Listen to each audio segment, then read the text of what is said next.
कि अगर बागेश्वर धाम आने से लोगों का इलाज हो जाता है तो फिर आपको कैंसर हॉस्पिटल बनाने की क्या जरूरत है? यही तो हम बताना चाहते हैं कि दुआ और दवा दोनों आवश्यक है। हमने ये नहीं कहा कि हम डॉक्टरों के खिलाफ हैं। अब मैंने पूछ लिया तो आपने दवा ऐड कर दिया उसमें। नहीं, हमने औषधालय बागेश्वर धाम पर खुलवाया है और मंदिर के समीप खुलवाया है। वहां पर ग्राम पंचायत का भवन है, वहां पर आयुर्वेदिक औषधालय है। दुआ और दवा मतलब नीचे दवा है और वहां ठीक नहीं हुए तो दुआ के लिए चढ़ जाओ मंदिर पर, दोनों काम करेगा, ठीक है।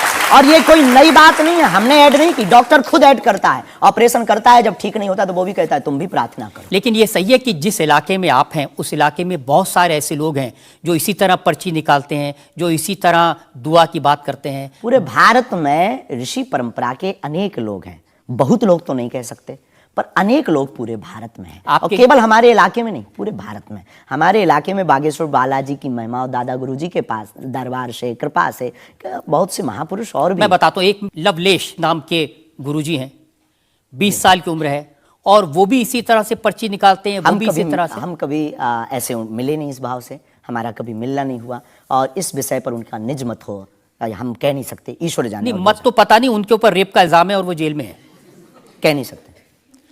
तो उस एरिया में ऐसे और भी बहुत सारे लोग हैं। अभी हम अर्जी लगाने के हिसाब से घूमे नहीं हैं। आप कहो तो इस बार जाकर के घूमेंगे कितने लोग हैं। अभी तो हमें एक पता है, छतरपुर जिले में एक गढ़ा गांव है, वहां बागेश्वर धाम है, वहां सदगुरु सन्यासी बाबा से परंपरा चली दरबार की, आप भी आइए। ये बात सही है कि देश में बहुत सारे ऐसे लोग हैं जो कहते हैं हमारे पास सिद्धि है। एक जयपुर में है, उन्होंने बताया कि मैंने कर्ण पिशाच को साधा हुआ है और वो भी किसी की भी डेट ऑफ बर्थ बता देते हैं, किसी के परिवार वालों का नाम बता देते हैं। हमारे पास ऐसी कोई सिद्धि नहीं है, ना हमने ऐसी कोई साधना कर रखी है। हमारे पास सिर्फ अपने इष्ट पर, हनुमान जी पर भरोसा है, जो अष्ट सिद्ध नवनिधि के दाता हैं। ना हम कोई डेट बताते हैं, ना हम कोई नाम बताते हैं, और अगर उनकी कृपा से पता चल जाए तो कोई बुरी बात नहीं। जनता से जो लोग सवाल पूछना चाहते हैं, आमतौर पर क्या होता है कि संत का नाम आते ही हमारे माइंड में एक इमेज बनती है कि गाड़ी होगी, बहुत ही जो उनकी वेशभूषा होगी बहुत ही सिंपल और सरल होगी। लेकिन आपकी वेशभूषा देख के, टोपी देख के लगता है एकदम कलरफुल रहता है।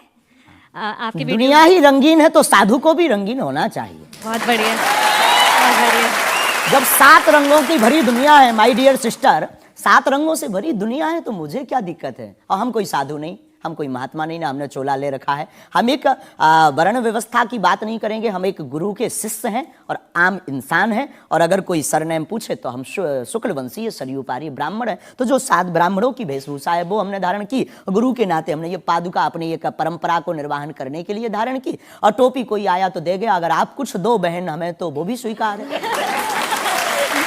आप चाहो तो कुछ हमें पहनने को दे सकते हो, हम पहन लेंगे। एक वेबसाइट ने लिखा कि ये जो टोपी पहनते हैं ये पहनाने वाले से भी कुछ गुरु दक्षिणा लेते हैं, जो कपड़े पहनते हैं, जो कपड़े जिसके दिए पहनते हैं उससे भी कुछ पैसा लेते हैं। आज तक ऐसा कोई मिला नहीं है, खोज जारी है।